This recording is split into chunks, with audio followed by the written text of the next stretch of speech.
Good morning বন্ধুরা। আশিস অর্ক যথারীতি বেরিয়ে গেছে আর আমি তারপরে লাঞ্চ একেবারে সকালবেলায় করে নিলাম, করে বেরিয়ে পড়লাম। কিছু কাজ আছে আমার, কিছু ক্রাফট আইটেম কিনতে হবে, তো তার জন্য একটা বইয়ের দোকানে যাচ্ছি। এই বই দোকানটা অনেক কিছু পাওয়া যায়, কিছু জিনিস আনবো, কিছু ডিআইওয়াই করার ইচ্ছা রয়েছে। লার্নিং হ্যাভেনের জন্যই বিশেষত বেরোলাম জিনিসপত্রগুলো কিনতে। ভেবেছিলাম একটু শিয়ালদার দিকে যাবো, কিন্তু ভাবলাম না, রাতে সময় নষ্ট যেমন হবে এনার্জি নষ্ট হবে, কারণ বিকেলে আবার আমার সেশন রয়েছে। তো যেটুকু ডেকোরেশন করার টুকটুক করে তো করতে থাকতে হবে সেশনের সাথে সাথেই, সেরকমই কিছু আইটেম কালেক্ট করবো বলে বেরিয়েছি, মানে বেরিয়ে পড়েছি। না বেরোলে কোনো কাজ হয় না বলে একদম রেডি টেডি হয়ে স্নান টান করে খাওয়া দাওয়ার সেরে বেরিয়ে পড়েছি। যেটুকু যেখানে প্রয়োজন হবে সেরে নিয়ে ফিরবো। ছেলের স্কুলের সামনে একটা স্টেশনারি দোকান ছিল, সেখানে সব কিছু পাওয়া যায়, তো সেই দোকানটাতেই যাবো। আর সোদপুরে অত দূর যাবো না। সেই অনেকদিন পর ছেলের স্কুলের রাস্তা দিয়ে হাঁটতে বেশ ভালো লাগছে, সেই পুরনো কথা মনে পড়ছে। এই রাস্তা দিয়ে ছেলে কত বছরই না যাওয়া আসা করেছে। আমাকেও আসতে হতো মাঝে মাঝে পিটিএমে বা অন্য কোনো কাজ থাকলে স্কুলে।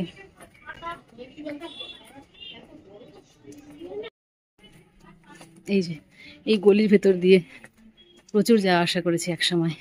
এই যে এই দোকানটা দেখো, বাইরে থেকে দেখলেই বুঝবে যে প্রচুর প্রচুর বাচ্চাদের জিনিস রয়েছে।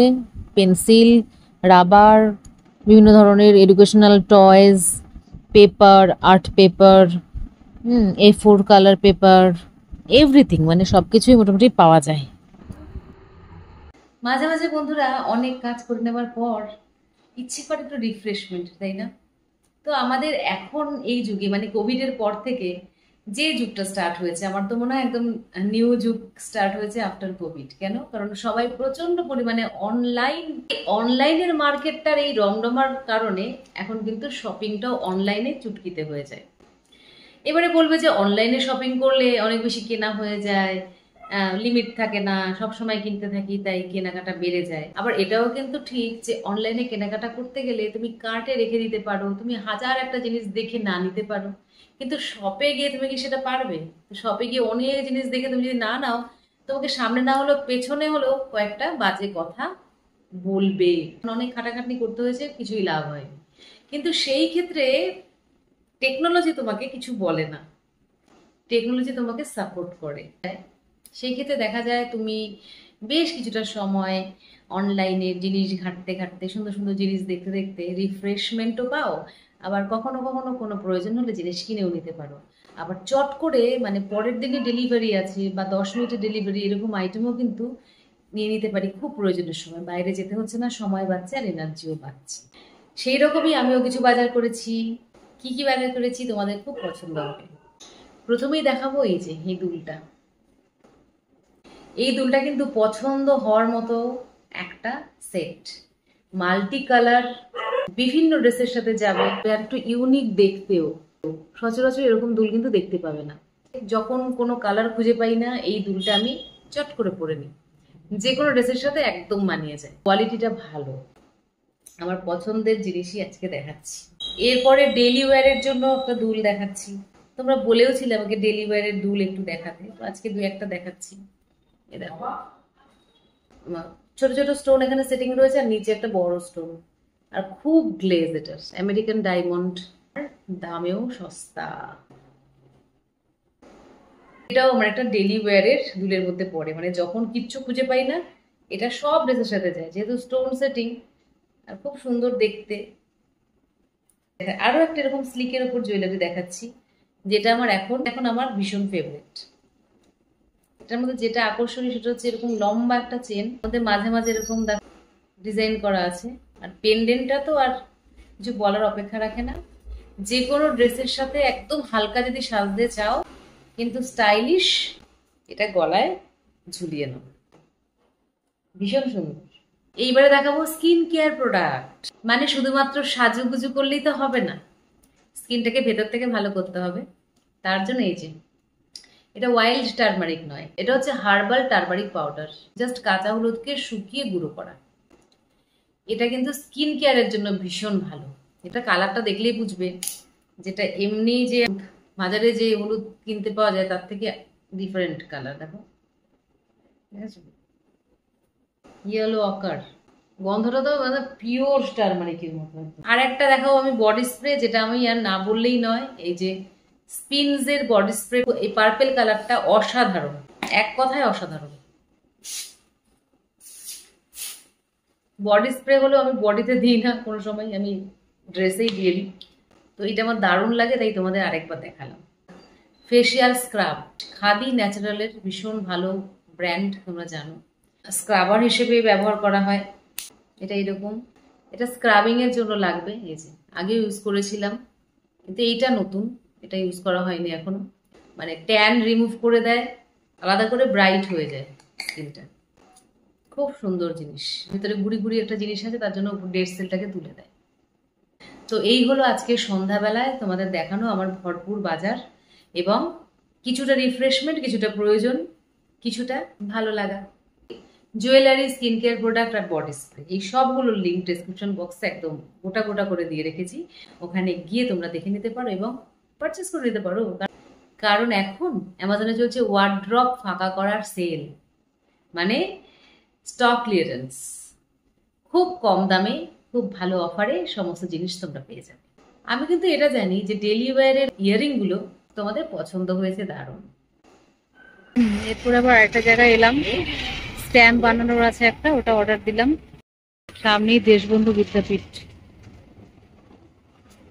বৃষ্টি পড়ছে। অনেক কিছু কিনে এনেছি, যে নিচে রাখলাম।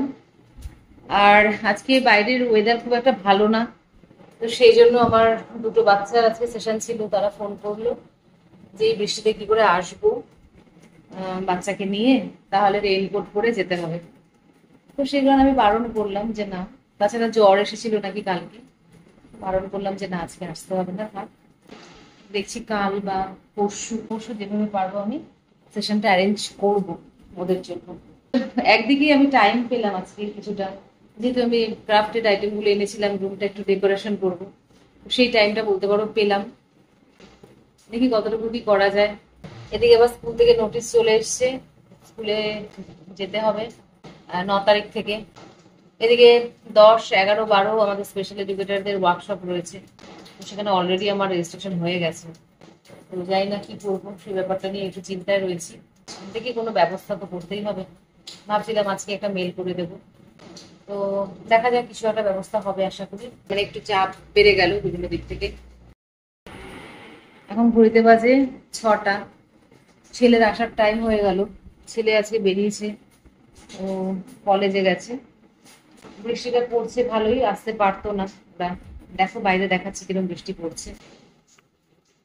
এখানে ছোট্ট ওয়েটিং রুম জানো তোমরা, আর এই যে বৃষ্টিটা দেখো, বেশ ভালোই বৃষ্টি পড়ছে, দেখেছো। এর মধ্যে আসাটা খুব মুশকিল হয়। এমনিতেই আমি যাদের থেরাপি দিই বা সেশন নিই, তাদের কিন্তু অনেক রকম অ্যাসোসিয়েটেড সমস্যা থাকে, মানে অটিজমের পাশাপাশি আরো কিছু অ্যাসোসিয়েটিভ সমস্যা থাকে, সেইগুলো যদি বেড়ে যায় তাহলে ওরা আরো বেশি পিছিয়ে পড়ে। সেই কারণে ওয়েদার খারাপ হলে আমি আসতে বারণই করে দিই। তো চলো, ছেলে আসুক। ছেলেও মনে হচ্ছে বৃষ্টিতে আটকে গেছে, ছাতা যদি ওর কাছে আছে। বৃষ্টি মাথায় নিয়ে তো ছেলে ফিরলো, একদম প্যান্ট ট্যান্ট গুলো সব ভিজে গেছে। ছাতাতে তো মানে না, এত জোর বৃষ্টি নেমেছিল ঠিক ওই সময়টাতে। ছেলে বললো দুপুরবেলা যখন খেতে বেরিয়েছিল তখনও বৃষ্টি নেমেছিল, আবার যখন কলেজ থেকে ফিরছে ছুটির টাইমটা তো প্রচুর বৃষ্টি নেমেছে, মানে দুই সময় ওকে বৃষ্টিতে আর ছাড়েনি। তো যাই হোক, আসার পর আশিসও তার পরপরই ঢুকলো। চা খেলাম, আর ডিমের টেবিল নিয়ে এসেছিল আজকে আবার, সেই খেতে হলো। তবে ভালো ছিল না একদম টেবিলটা। তবে চা ফা খেলাম, খেয়ে দে একটু বসলাম। তবে ক্রাফটের কাজ যেগুলো করার জন্য এনেছি সেগুলো নিয়ে এখনো বসতে পারিনি, ওগুলো নিয়ে বসবো।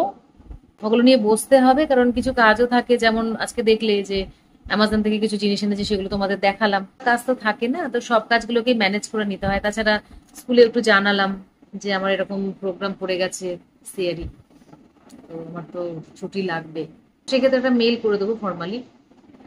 তো যাই হোক, মোটামুটি মনে হচ্ছে ছুটিটা অ্যারেঞ্জ হয়ে যাবে, তো আমার এদিকটা অসুবিধা হবে না। ওটা নিয়ে খুব চিন্তায় ছিলাম বিকালের পর থেকে, যে আমারও খারাপ লাগছে, কারণ এতদিন সামার ভ্যাকেশনে ছুটির পর আবার ছুটি নেওয়াটা খুব বাজে ব্যাপার।